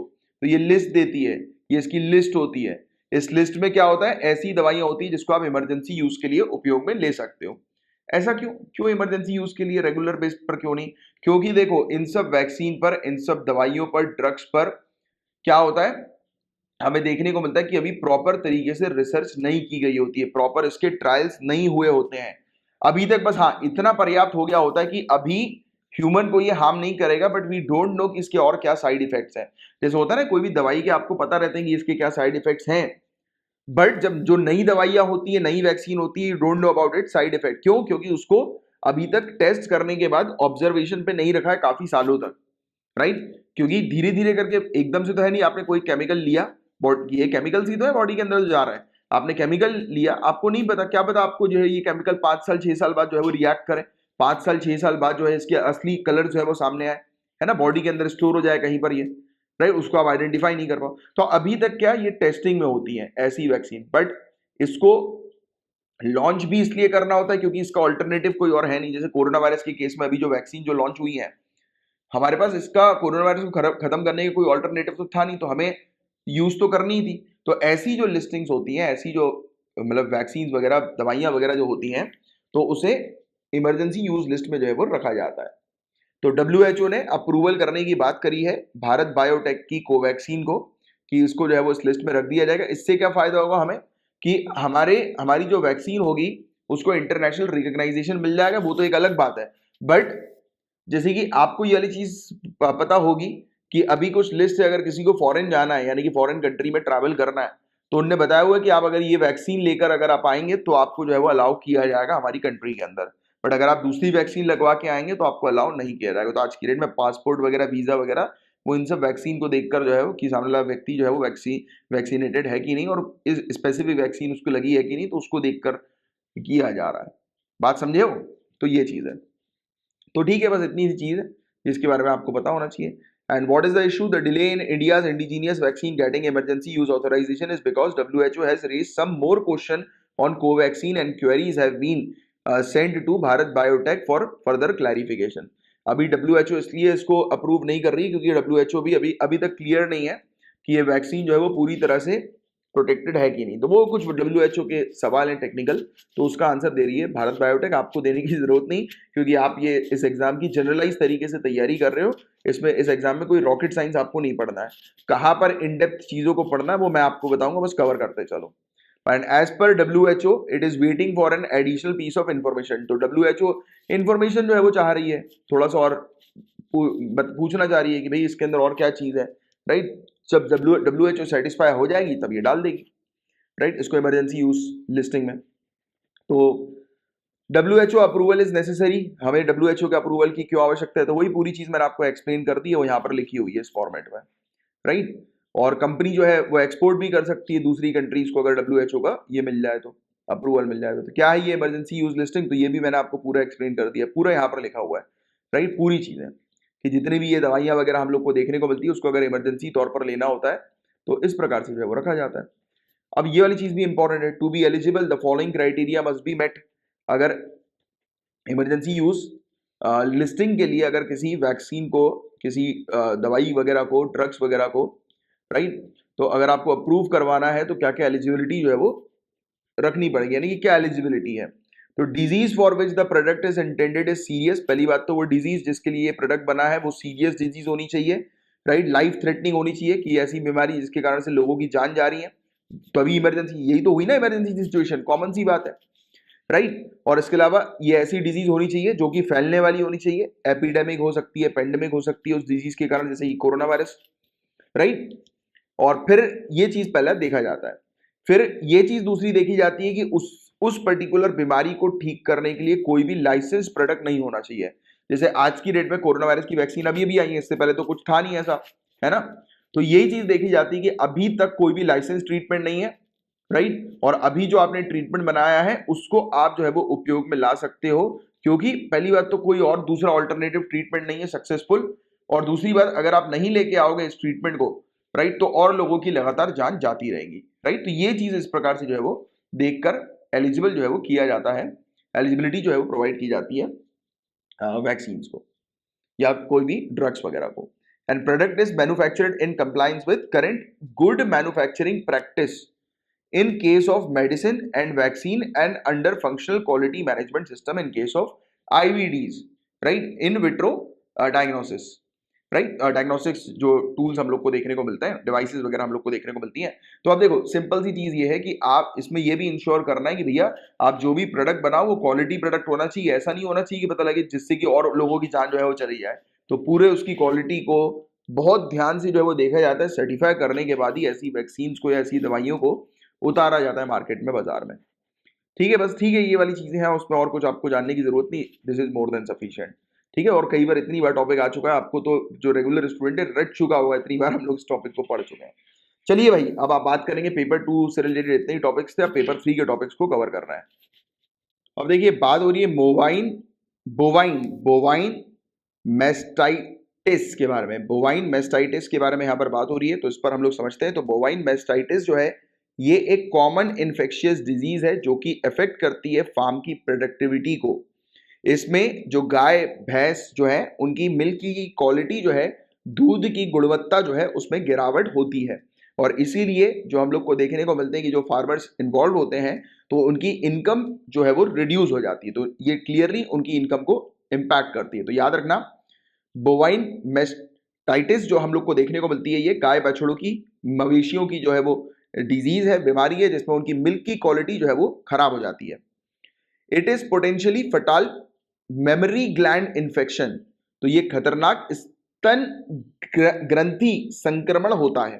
That is most common in dairy cattle world wide, जो दुनिया भर के दुधारू मवेशियों में सबसे आम बात है। ठीक है, और मेस्टाइटिस जो है ये किसके कारण होता है, एक माइक्रो ऑर्गेनिज्म के कारण होता है, जो कि वायरस भी होते हैं, माइकोप्लाज्मा, फंगस, बैक्टीरिया, ये सब इंक्लूडेड होते हैं इसमें। Physical injury to memory region, तो जो मेमोरी रीजन जो हम लोग को देखने को मिलता है, राइट, जो स्तन वाला जो क्षेत्र हम लोग को देखने को मिलता है, वहां पर अगर कोई इंजरी हो जाए, फिजिकल इंजरी हो जाए, चोट लग जाए, राइट, और फिर उसको प्रॉपर तरीके से मतलब उसको साफ नहीं किया जाए, सैनिटाइज नहीं किया जाए, हाइजीन मेंटेन नहीं की जाए, तो इस समय पर ये वायरसेस वगैरह जो हम लोग को बैक्टीरिया वगैरह देखने को मिलते हैं वहां पर लगने के कारण ये बीमारी जो है वो मवेशियों को हो जाती है। तो ये बस सिंपल से फैक्ट है जो आपको थोड़ा सा याद रखना है। ठीक है, अब देखिए बात करेंगे हम लोग शखरोव प्राइज के बारे में, शखरोव पुरस्कार के बारे में, तो इस पर हम लोग चर्चा करते हैं। तो इम्प्रिजेंट, राइट, कैद रशियन अपोजिशन लीडर एलेक्सी नेवल्नी, तो कैदी है एक रूसी विपक्षी नेता एलेक्सी नेवल्नी, राइट। इनको अभी रिसेंटली यूरोपीय संघ के द्वारा, यूरोपियन यूनियन के द्वारा सबसे टॉप ह्यूमन राइट्स प्राइज जो है वो दिया गया है, राइट, इससे सम्मानित किया गया है। और ये जो प्राइज हम लोग को देखने को मिल रहा है, Sakharov prize for freedom of thoughts, तो याद रखिएगा ये इसका पूरा नाम है Sakharov prize for freedom of thoughts, तो विचारों की स्वतंत्रता के लिए शखरोव पुरस्कार, इसको आमतौर पर शखरोव प्राइज जो है वो कहते हैं। ये उन इंडिविजुअल या ग्रुप को दिया जाता है जो कि अपना जो जीवन जो है ह्यूमन राइट्स और फ्रीडम ऑफ थॉट्स को डिफेंस करने के लिए लगा देते हैं, राइट। तो ये चीज आपको ध्यान में रखना है। और इसका नाम जो रखा गया है प्राइज का, ये रशियन साइंटिस्ट और डिसिडेंट एंड्री शखरोव के नाम पर रखा गया है। तो ये वाला पॉइंट भी आपको ध्यान में रखना है, राइट। और ये प्राइज जो है वो दिसंबर 1988 में यूरोपियन पार्लियामेंट के द्वारा एस्टैब्लिश किया गया था। विद्रोही रूसी वैज्ञानिक और विद्रोही आंद्रेई सखारोव के नाम पर ये प्राइज रखा गया। तो ये सिंपल सा प्राइज है ह्यूमन राइट्स के लिए। ये प्राइज हम लोग को देखने को मिलता है, जो भी लोग ह्यूमन राइट्स को डिफेंड करते हैं, फ्रीडम ऑफ थॉट्स को प्रमोट करते हैं, तो उनको ये प्राइज से सम्मानित किया जाता है। बस ये फैक्ट आप ध्यान में रखिए। अब देखिए एक आर्टिकल जो है वो सामने आया है कि इंडिया का फॉसिल फ्यूल प्रोडक्शन जो है वो बढ़ा है, इंक्रीज हुआ है। तो एक रिपोर्ट जो है वो सामने आ रही है यूनाइटेड नेशन एनवायरमेंट प्रोग्राम की तरफ से, एक latest production of gap report जो है वो सामने आई है, जिसने बताया है कि 15 of top fossil fuel producing countries including India are not prepared to meet the requirement of 2015 Paris climate change agreement. तो 2015 का पेरिस क्लाइमेट चेंज एग्रीमेंट जो हमें देखने को मिल रहा है, तो उसको फुलफिल नहीं कर पाएगी इंडिया, ऐसी एक रिपोर्ट बता रही है। पेरिस एग्रीमेंट के तहत हमें देखने को मिलता है, आप जानते हैं तो 2015 के पेरिस एग्रीमेंट के तहत जो टारगेट है, जो गोल है, वो क्या है कि टेम्परेचर लेवल को 2 डिग्री सेल्सियस से ज्यादा बढ़ने नहीं देना है। और प्रोडक्शन गैप रिपोर्ट क्या कहती है, तो गवर्नमेंट जो है ये काफी तेजी से प्लान कर रही है, गवर्नमेंट प्रोड्यूस कर रही है 110% और ज्यादा फॉसिल फ्यूल 2030 में, राइट। और ये बिल्कुल भी ग्लोबल वार्मिंग को 1.5 डिग्री सेल्सियस या 2 डिग्री सेल्सियस तक जो है वो लिमिट नहीं कर पाएगा, राइट। तो ये चीज यहां पर बताई जा रही है, क्योंकि फॉसिल फ्यूल इतना प्रोड्यूस होगा, क्योंकि हम प्रोडक्शन कर रहे हैं फॉसिल फ्यूल का, और इतनी भारी मात्रा में जब फॉसिल फ्यूल, जैसे एग्जांपल के तौर पर आसान शब्दों में ये समझो ना कि अगर आप कोयला, अगर आपको जैसे फॉर एग्जांपल कि कोयले को नहीं जलाना है, ठीक है, आपको अगर कोयले को नहीं जलाना है तो आप क्या करोगे, उस कोयले को नहीं निकालोगे। सेम वैसे ही अगर आप ये सिविल सर्विसेज की तैयारी कर रहे हो, आपको पता है कि आपके लिए पढ़ते समय मोबाइल फोन डिस्ट्रक्शन है, आपके लिए सबसे बड़ा, आपको डिस्ट्रैक्ट करता है। और अगर आप पढ़ते समय मोबाइल फोन के इंटरनेट डेटा को या मोबाइल फोन को अगर ऑन रखते हो, राइट, उसको अगर दूर पटकते नहीं, ऑफ नहीं रखते हो पढ़ते समय, तो ये तो फिर आप गलती कर रहे हो, राइट, इसमें गलती आप ही की है। और क्लियरली आप ये संकेत दे रहे हो कि आप डिस्ट्रैक्ट हो गए, राइट। तो जो चीज है, जैसे कि आप जान रहे हो कि भाई फॉसिल फ्यूल है, उसको मैं निकालकर, कोयले को निकालकर जलाऊंगा, तब क्या होगा, कार्बन डाइऑक्साइड का वो होगा, एमिशन हम लोग को देखने को मिलेगा, राइट, क्योंकि आप जो है उसको निकाल रहे हो। अगर आप उसको निकालना ही बंद कर दो, प्रोडक्शन ही उसका बंद कर दो, तब हम ये कह सकते हैं कि हाँ, आप जो है वो कोशिश कर रहे हो कार्बन डाइऑक्साइड एमिशन को रिड्यूस करने की। तो ये तर्क जो है वो लगाया है इस रिपोर्ट ने। एंड 2040 तक ये बताया जा रहा है कि 190% और 89% जो है वो हो जाएगा। तो मतलब ये ग्रोथ हम लोग को इसकी देखने को मिलेगी, किसकी, ये कोयले को निकालने की, राइट। तो ये चीज जो है वो बताई जा रही है, राइट। चलो एनीवेज आगे की चर्चा करते हैं। And 15 countries analysed as part of report were responsible for 75% of world fossil fuel production in 2020। जिन कंट्रीज का एनालिसिस इस रिपोर्ट के दौरान किया गया है, ये वो कंट्री है जिनकी 2020 में, जिन्होंने जो फॉसिल फ्यूल को जो प्रोड्यूस किया था, निकाला था, फॉसिल फ्यूल का प्रोडक्शन किया था, वो 75% पूरे दुनिया भर का हमें देखने को मिलता है। तो यानी कि 15 कंट्रीज ऐसी हैं जो पूरे दुनिया भर के 75% फॉसिल फ्यूल के प्रोडक्शन के लिए रिस्पॉन्सिबल बताई जा रही है, इंक्लूडिंग इंडिया ऑल्सो। और इसमें Australia, Brazil, Canada, China, Germany, India, Indonesia, Kazakhstan, Mexico, Saudi Arabia, Russia, Norway, right, ये सब कंट्रीज, यूएई ये हमें देखने को मिल रही है, यूके, यूएसए हमें देखने को मिल रही है। तो ये कंट्रीज है जिनका एनालिसिस हुआ है। एंड अब क्या करना चाहिए, तो in order for the world to meet the Paris agreement goals, तो अगर हमें पेरिस एग्रीमेंट गोल्स को अगर अचीव करना है, तो ग्लोबल कोल, पूरे दुनिया भर के कोयले का, ऑयल का, गैस का प्रोडक्शन जो है, इसे हमें कम करना जो है वो शुरू करना पड़ेगा। क्लियरली ये संकेत देखो, हमेशा एक चीज याद रखो गाइस, जो प्रॉब्लम है वही सोल्यूशन है। जैसे आपको अगर मोबाइल फोन डिस्ट्रैक्ट करता है, तो ये आपकी प्रॉब्लम है, मोबाइल फोन से दूर हो जाओ। आपका कोई एक दोस्त है, बार बार आपको डिमोटिवेट करता है एग्जाम में तैयारी करने से, उससे दूर हो जाओ। हमें पता है कि कोयला जो है वो कार्बन डाइऑक्साइड एमिशन के लिए रिस्पॉन्सिबल है, तो कोयले के प्रोडक्शन को रिड्यूस कर दो। तो what ever is the problem is the solution, जो भी प्रॉब्लम होगी वही सोल्यूशन होगी। तो ये चीज याद रखो, मेंस की आंसर राइटिंग में भी और अपनी लाइफ में भी, राइट। तो जिस भी चीज से आपको प्रॉब्लम हो रही है उसको अवॉइड कर दो। मैंने अभी रिसेंटली एक जिम ज्वाइन किया था, पहले एक अच्छे जिम में था, फिर मुझे किसी ने बोला कि यार इस जिम में चले जा, ये अच्छा जो है वो यहाँ पे ट्रेनर है। मेरी गलती थी कि एक स्टैंडर्ड जिम को छोड़कर मैं ऐसे जिम पे चला गया, काफी पैसे भी बर्बाद किए मैंने। फिर एक और बहुत अच्छे जिम को मैंने तुरंत ज्वाइन कर लिया बिना टाइम वेस्ट किए, क्योंकि उस जिम के अंदर प्रॉब्लम हो रही थी, एफआईआर हो गई थी, बहुत नाटक हुए थे, लड़ाई झगड़ा हो गया था, राइट। क्योंकि हर कोई जो है वो तरीके से करवाता नहीं हो। तो अच्छा हुआ कि मैंने उस जिम को छोड़ दिया, तो और मेरी कंडीशन खराब हो जाती। तो मैंने बिल्कुल एक भी सेकंड जो है नहीं सोचा, तुरंत जो है वहां से एंड किया, नई जगह पे शुरू कर दिया। आप लोग को भी कोई दिक्कत नहीं, अगर कोई कोचिंग में आपको सही से पढ़ाया नहीं जा रहा, आपको उस कोचिंग से जो है वो कंप्लेन है, उस टीचर से जो है वो कंप्लेन है, वो सही से आपको एक्सप्लेन नहीं करे, पढ़ा नहीं रहे, don't waste your time, don't waste a single minute, just switch. ठीक है, मुझे पता है कि मेरे भी पैसे बर्बाद हुए हैं, राइट, मुझे भी, और डबल ट्रिपल पैसा जो है वो खर्च करके दूसरी जिम में एनरोल होना पड़ा, बट एक बार मैंने अच्छी जिम में एनरोल हो गया। बट क्या है, पैसे को मत देखा करो कभी। मैं अपनी चीजों में, मुझे भी पता है कि मैं बहुत सारी चीजों को बहुत मुश्किल से मैनेज कर पाता हूँ, और वो अभी कर पा रहा हूँ, मुझे पता है बाद में मेरी लाइफ बहुत अच्छी हो जाएगी, I know about it, right. और ये अप्रोच, ये पॉजिटिव थिंकिंग भी आपको रखनी है कि ठीक है यार, अभी अपन पैसा खर्च कर लेते हैं, पैसे तो बाद में भी कमा लेंगे, बट ये समय जो है ना, ये चला गया तो वापस नहीं आएगा, तो समय को अहमियत दिया करो यार, पैसे को मत दिया करो। पैसे को ज्यादा दोगे ना तो फिर कुछ अच्छी चीज नहीं कर पाओगे, राइट। मैं खुद भी कई बार अपने आप को अपग्रेड करने के लिए काफी सारे महंगे महंगे 50-50 60-60 हजार के कोर्सेज खरीद लेता हूँ। और कैसे खरीदता हूँ मैं आपको बताऊं। जैसे मुझे ये लगा कि यार ये बहुत अच्छा है मेरे लिए, तुरंत मैंने उसको एनरोल कर दिया, क्योंकि अपन जितना सोचेंगे ना उतना इस चीज में पैसे को लेकर अपनी एनालिसिस बनती रहती है। मैं नहीं करता ज्यादा, राइट, क्योंकि मुझे पता है कि यार ये चीज मेरे लिए काम की है, ये चीज मुझे अपग्रेड करेगी, तुरंत करो।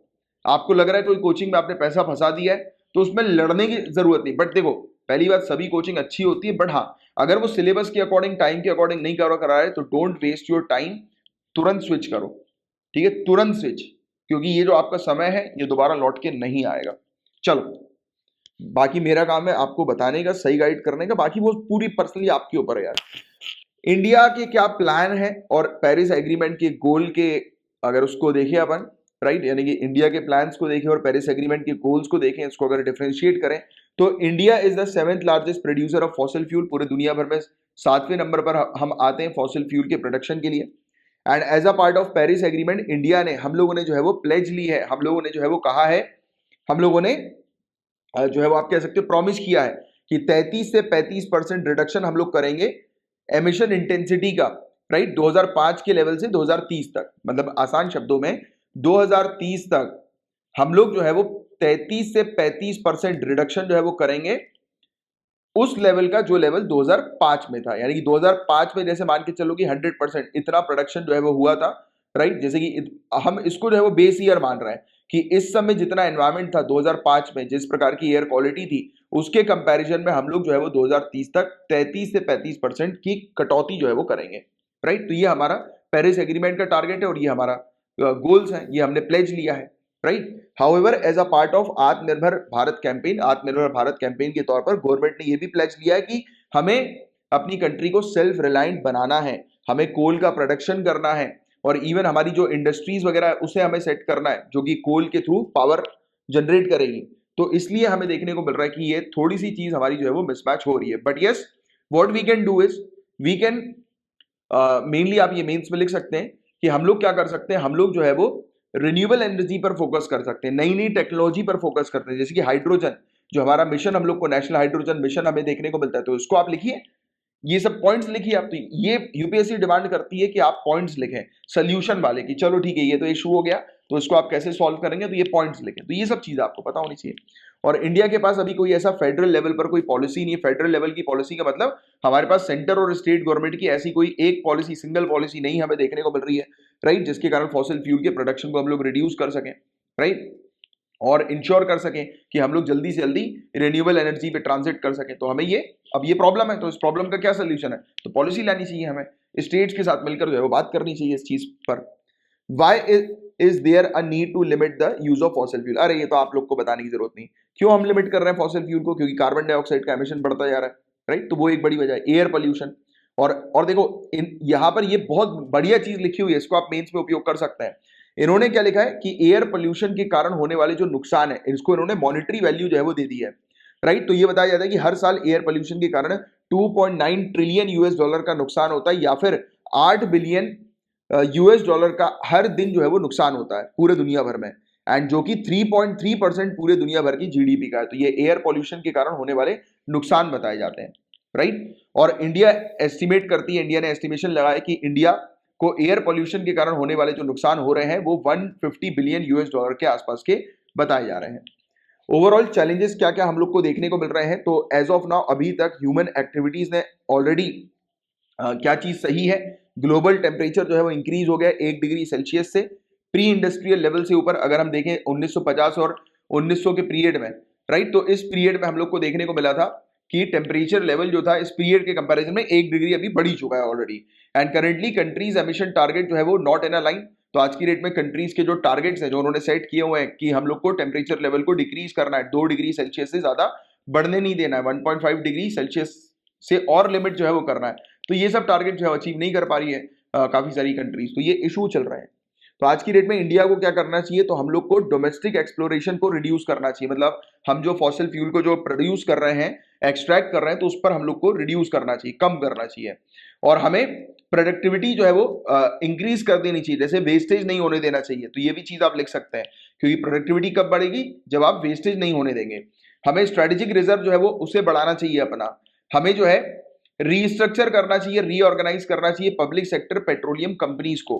और हमें सिलॉइड थिंकिंग को जो है वो सीमित सोच से जो है वो बचना चाहिए, और हमें एक्सप्लोर करने चाहिए नए नए एरिया, स्पेशली रिन्यूएबल एनर्जी के। क्लियर है यहाँ तक बातें? तो ये चीज है पूरी, बहुत अच्छा आर्टिकल था ये।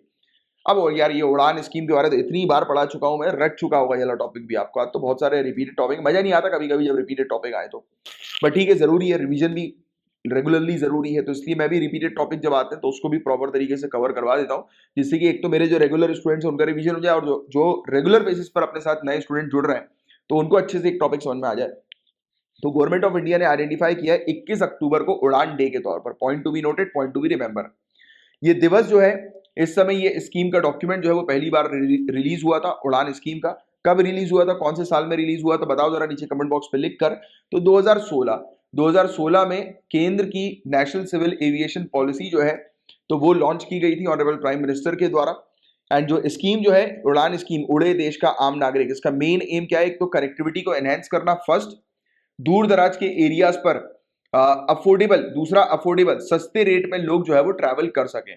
यानी कि जहां जहां पर एयर ट्रैवल कनेक्टिविटी नहीं है वहां पर उसकी कनेक्टिविटी बढ़ाना, राइट। जहां पर एयर ट्रैफिक का वॉल्यूम कम है उसको बढ़ा देना, जहां पर एयरपोर्ट्स नहीं है, एरोड्रम्स नहीं है, वहां पर बना देना, एयर स्ट्रिप नहीं है वहां पर बना दो, राइट। और कि जिससे कि लोग ट्रैवल कर सकें, राइट। और दूसरी चीज ध्यान में रखनी है कि सभी लोग ट्रैवल कर सकें, इसलिए इनके रेट जो होने चाहिए फ्लाइंग के वो कम कर दो, तो सब्सिडाइज रेट। अच्छा, सरकार फ्लाइंग में कितनी सब्सिडी जो है वो प्रोवाइड करती है पता है आपको?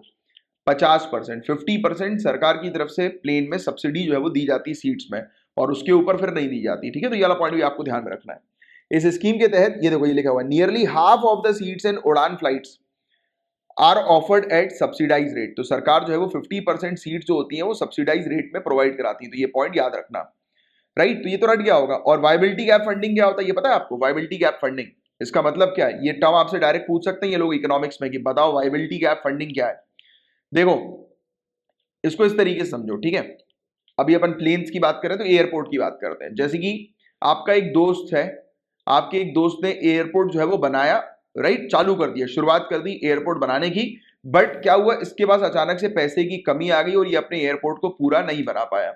मतलब अब ये एयरपोर्ट आधा अधूरा बना हुआ है। तो आधा अधूरे में काम होगा क्या? नहीं होगा। आधे अधूरे में फ्लाइट्स लैंड करेंगी क्या? नहीं लैंड करेंगी। आधे अधूरे में ऑपरेशनल एक्टिविटी शुरू होगी क्या?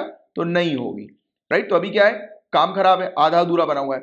तो अब सरकार क्या करती है, ऐसे आधे अधूरे प्रोजेक्ट पर पैसा जो है वो लगा देती है, बोलती है कि चलो इस प्रोजेक्ट को फटाफट पूरा करो, और फटाफट पूरा करने के बाद काम जो है वो शुरू करो, राइट। तो ये होती है सिंपल सी बात वायबिलिटी गैप फंडिंग में, कि जो भी प्रोजेक्ट्स रुके हुए हैं due to capital limitation, capital की कमी के कारण, तो उन प्रोजेक्ट को उठाने के लिए जो सरकार जो टूल का इस्तेमाल करती है, वो टूल जो है वो है viability gap funding, viability gap funding.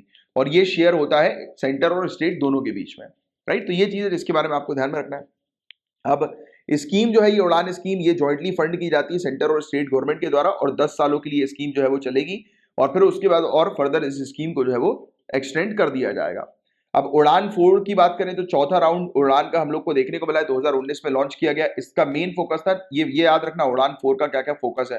तो नॉर्थ ईस्टर्न एरियाज पर, हिली एरियाज पर, आइलैंड एरियाज पर हम लोग ये शुरू करें इस स्कीम को, यानी कि कनेक्टिविटी को एनहेंस करें और सस्ते रेट में ट्रैवलिंग को, एयर ट्रैवल को जो है वो करवाएं।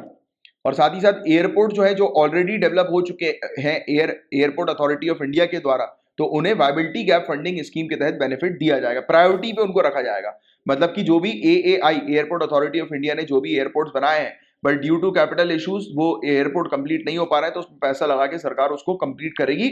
सबसे पहले प्रायोरिटी जो है वो देगी किसको? एयरपोर्ट अथॉरिटी ऑफ इंडिया को। और फिर उड़ान 4 के तहत यहां पर बता रहे हैं कि हेलीकॉप्टर और सी प्लेन्स भी जो है वो शामिल किए जा रहे हैं, राइट। तो ये चीजें सिंपल थी जिसका एक आपको आइडिया होना चाहिए। नाउ बात करते हैं भारत नेट प्रोजेक्ट के बारे में। ये भी घिसा बेटा टॉपिक है जिसको आपको ऑलरेडी पता ही है। तो तमिलनाडु फाइबर नेट कॉर्पोरेशन इसने साइन किया एक एग्रीमेंट भारत नेट प्रोजेक्ट के साथ इंप्लीमेंटेशन के लिए। प्रोजेक्ट का मेन एम ये है क्या कि 1 जीबीपीएस की बैंडविड्थ कनेक्टिविटी प्रोवाइड कराना सभी ग्राम पंचायत को। तो ये वाली चीज ध्यान में रखना है कि तमिलनाडु 1 जीबीपीएस की बैंडविड्थ कनेक्टिविटी यानी कि ब्रॉडबैंड कनेक्टिविटी जो है प्रोवाइड करा रही है ग्राम पंचायत को।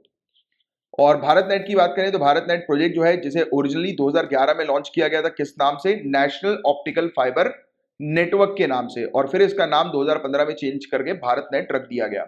इसमें मेन टारगेट क्या है? कनेक्ट कर रहे हैं ये लोग ग्राम पंचायत को, राइट, ऑप्टिकल फाइबर की मदद से। तो 2.5 लाख ग्राम पंचायत को कनेक्ट करने का मेन ऑब्जेक्टिव है, राइट, ऑप्टिकल फाइबर के थ्रू। पहला पॉइंट आपको ध्यान में रखना है, ये फ्लैगशिप मिशन है जिसको इंप्लीमेंट करती है BBNL, Bharat broadband network limited. Objective ये है कि वही ई गवर्नेंस, ई हेल्थ, ई एजुकेशन, ई बैंकिंग, राइट, इंटरनेट और दूसरी सर्विसेज गांव क्षेत्र में प्रोवाइड कराना। तो भारत नेट का मेन फोकस गांव क्षेत्र का है, रूरल इंडिया का है, कि वहां पर इंटरनेट कनेक्टिविटी प्रोवाइड कराना। अब देखिए इस पूरे प्रोजेक्ट का मेन फोकस, विजन जो है वो क्या है? तो पहली बात तो इनने मेन फोकस ये किया है कि highly scalable network infrastructure accessible on a non discriminatory basis. इन्होंने ये बोला है कि हर जगह, इंडिया पे हर जगह आपको नेटवर्क कनेक्टिविटी जो है, नेटवर्क इंफ्रास्ट्रक्चर जो है वो स्टैब्लिश करना है, सभी लोग जो है वो इंटरनेट का एक्सेस कर पाए। तो इस विजन, इस अप्रोच के साथ ये मिशन शुरू हुआ। इसमें मेन फोकस किया गया to provide on demand affordable, सस्ते रेट में इंटरनेट कनेक्टिविटी जो है, ब्रॉडबैंड कनेक्टिविटी 2 एमबीपीएस से लेकर 20 एमबीपीएस तक प्रोवाइड कराना सभी घरों में, सभी इंस्टीट्यूशन में। To realise the vision of digital India, digital India के विजन को रियलाइज करते हुए स्टेट के साथ और प्राइवेट सेक्टर के साथ जो है वो पार्टनरशिप करनी है, राइट। और साथ ही साथ इंप्लीमेंटेशन की बात करें तो सेंटर स्टेट कोलैबोरेटिव प्रोजेक्ट है ये, राइट। और states contributing free rights of way for establishing the optical fibre network. तो स्टेट्स क्या कर रही हैं? स्टेट जो है वो ऑप्टिकल फाइबर नेटवर्क को बिछाने में जो है वो मदद कर रही हैं, राइट। तो ये प्रोजेक्ट हमें देखने को मिला, सेंटर स्टेट का ज्वाइंट प्रोजेक्ट है। The entire project is being funded by universal service obligation fund. तो पूरा प्रोजेक्ट जो है वो USOF, universal service obligation fund के द्वारा जो है वो फंडिंग इसकी दी जा रही है इस प्रोजेक्ट की। तो ये वाला पॉइंट ध्यान में रखना। और इसे सेटअप किया गया था टेलीकॉम सर्विस को इंप्रूव करने के लिए रूरल एरियाज में और रिमोट एरियाज में, यानी कि हमारी कंट्री के गांव क्षेत्र और दूर दराज के एरियाज में इंटरनेट कनेक्टिविटी को इंप्रूव करने के पर्पस के लिए इस फंड को जो है वो बनाया गया था। और इसी फंड से निकालकर पैसा जो है वो दिया जा रहा है इस प्रोजेक्ट के लिए। और इसी के साथ आपका ये टॉपिक जो है वो फिनिश होता है। उम्मीद करता हूँ पूरे टॉपिक्स मैंने जो आपको पढ़ाया बहुत अच्छे से आपको क्लियर हुए होंगे। और हमारी मेंस की आंसर राइटिंग का एक बैच भी है जिसको आप ज्वाइन कर सकते हैं, और बाकी यूपीएससी 2022 बैच को भी ज्वाइन कर सकते हैं। नीचे डिस्क्रिप्शन पर पूरी डिटेल्स आपको मिल जाएगी। तो चलिए फिर अब मैं साइन ऑफ करता हूँ। अब मिलेंगे हम लोग कल के लेक्चर में, तब तक के लिए bye bye, take care, have a great day ahead, जय हिंद।